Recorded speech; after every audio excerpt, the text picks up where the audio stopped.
Olha só, eu me lembro quando eu andava na liderança da igreja, era presidente de igreja, pastor da igreja. Eu me lembro de uma igreja que me convidou para ser pastor, aqui em São Paulo. E logo depois teve a assembleia, né? Fui convidado, fiz a pregação, depois fizeram a assembleia democraticamente para os membros da igreja votarem se me aceitaria ou se não me aceitaria, né? E então eu ganhei. E a igreja me aceitou para ser pastor dela. E fiquei feliz com isso, né? Eu estava sem pastorear há algum tempo e fiquei feliz com isso, né? Vamos voltar aí ao ministério. Quando foi depois da reunião, o, o presidente da mesa, ele me chamou em uma reunião particular e ele me disse o seguinte, ele disse, pastor, o senhor, a igreja aprovou, né, que o senhor exerça o seu ministério aqui como pastor, mas porém eu quero dizer para o senhor que foi uma votação apertada, né?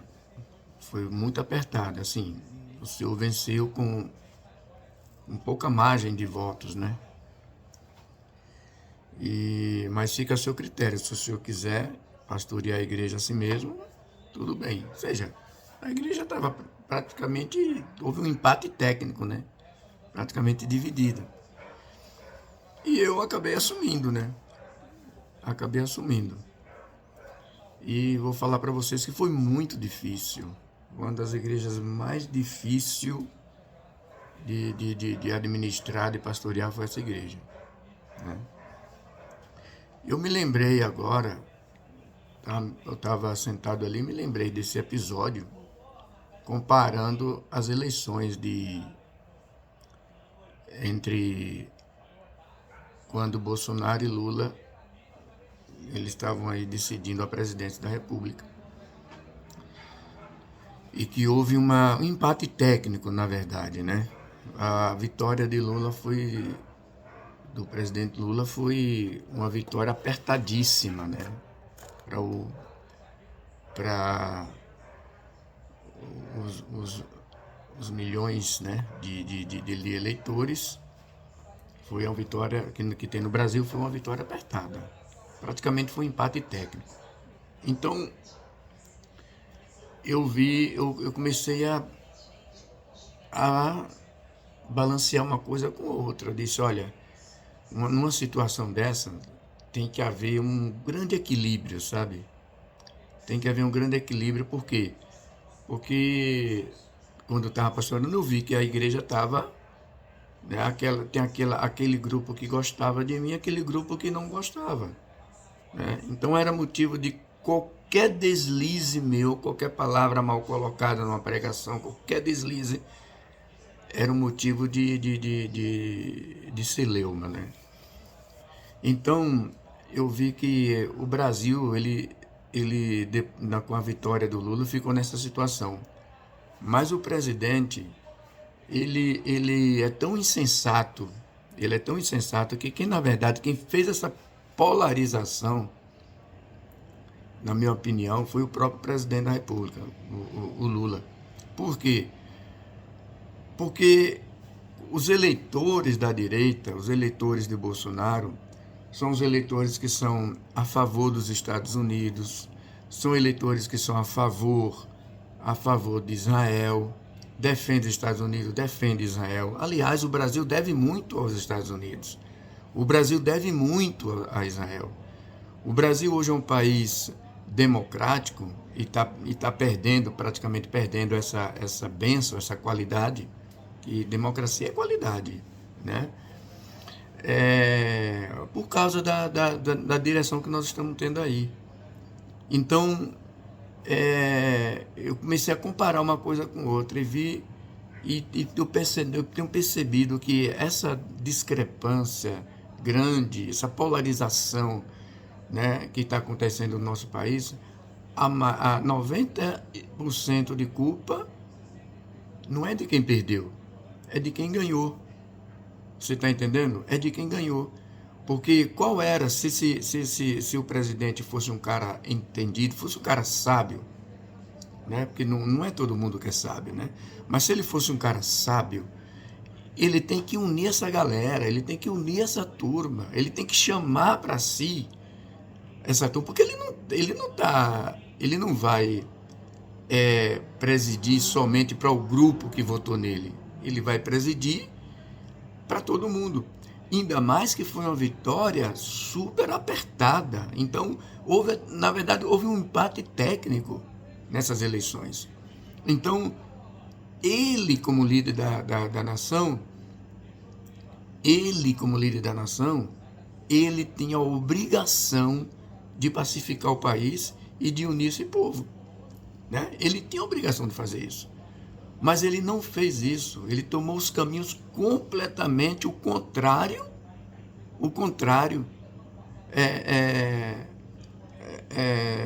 do que o povo brasileiro gosta. Ele criticou Israel, todas as ações de Israel, ele criticou, né? E outra coisa, críticas pesadas, ao ponto de Israel declarar persona não grata. Isso é um absurdo, isso é uma vergonha para o nosso país. É uma vergonha para o nosso país, né?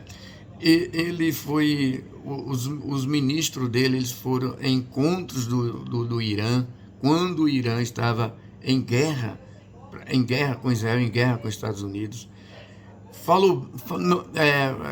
Não criticou Hamas pelo ataque que fizeram a Israel, né? Criticou os Estados Unidos com o ataque ao Irã, porque o Irã estava fazendo uma bomba atômica exclusiva para destruir o Estado de Israel. Ele criticou Israel e apoiou o Irã. Cara, com um país praticamente dividido como o nosso, né? Dividido como o nosso. O mínimo que ele devia fazer era ficar calado, era se manter neutro, né? Por quê? Porque ele sabe que tem metade do povo brasileiro. Ele podia julgar o seguinte, ó, praticamente a metade da nação não me apoia e a metade me apoia. Então, o que é que eu vou fazer? Em muitas decisões, em decisões como essa, Israel, Irã, Hamas, essas coisas, o que é que eu vou fazer? Manter neutro, não vou falar nada. Vou ficar de boa, vou ficar na minha. Mas não, ele tomou lado. E, infelizmente, o lado que ele tomou o lado errado. Agora, o que acontece? Por que ele está perdendo agora, diante das pesquisas? Porque o próprio povo que votou nele, tem muita gente que votou nele que agora não vai votar mais. Porque começou a descobrir, começou a ver, né, qual é o lado dele. Outra coisa, como é que um ministro dele diz de peito aberto que é comunista, Como é que ele diz, agora, ainda bem que ainda vou botar no ministério, no Supremo, um que é comunista, sabendo que tem a metade da população que não adere ao comunismo. Então, aí o que acontece? O país fica polarizado e aí alguns ministros do Supremo começam a colocar a culpa no Bolsonaro, dizendo que foi Bolsonaro que polarizou. A mídia tradicional começa a dizer que foi Bolsonaro que polarizou o país. Rapaz, é uma coisa assim que a gente fica chateado de ver umas coisas, tanta mentira, tantas inverdades, tantos erros. A gente fica chateado com isso. Eu mesmo, eu me envergonho hoje de morar no Brasil, eu me envergonho hoje de ser brasileiro. Entendeu? Me envergonho por quê? Porque o que resta para a gente, primeiramente, a nossa esperança está em Deus. E depois a nossa esperança, a gente a gente, como é que chama? Se espelha muito no nosso Supremo Tribunal Federal, no STF, né? A gente se espelha nisso aí. A gente quer que os ministros do Supremo, como são guardiãos da Constituição, guardiãos da Constituição, e a Constituição é a favor do povo, então a nossa esperança é ele. Agora, quando eu vejo o lado o desvio do Supremo Tribunal para o lado político, isso me magoa muito, isso me deixa muito triste, isso me deixa muito decepcionado, sabe? Você vê, ó, olha o Fux, o ministro Fux, um ministro que foi indicado acho que foi pela Dilma, do PT, o ministro Fux. Mas veja a imparcialidade dele, cara. Ele poderia pensar, não, fui indicado pelo Partido dos Trabalhadores, fui indicado pela Dilma Rousseff, então eu vou puxar, né? Mas não, ele foi o cara assim, nesse julgamento, ele foi um cara assim muito sincero, muito lei. Ele representou a gente, ele representou a lei ali. Tudo que ele mostrou na defesa, não é a defesa, que ele não estava ali para defender, mas estava ali para mostrar, como ministro perante a Constituição, o que estava certo e o que estava errado. Então, quando ele pega a Constituição e começa a verificar, ele vê realmente o que estava certo e o que estava errado. Por isso que o voto dele demorou mais do que todos os outros. Demorou mais do que o do próprio Alexandre de Moraes. Ele provou ali tudo dentro da lei, ó, tantinho por tantinho, mostrando ali tudo dentro da lei, direitinho, certinho, tá? Por quê? Porque ele foi imparcial. Ele não puxou nem para cá, nem para cá. Ele é ministro. Ele está ali para ler a Constituição e ver se todos aqueles argumentos de ataque e de defesa estão pela Constituição. Quem está pela Constituição, beleza, vai. Se não tiver, não vai. Então, isso é o que o nosso Supremo Federal precisa fazer. É olhar para a Constituição e obedecer à Constituição. Por quê?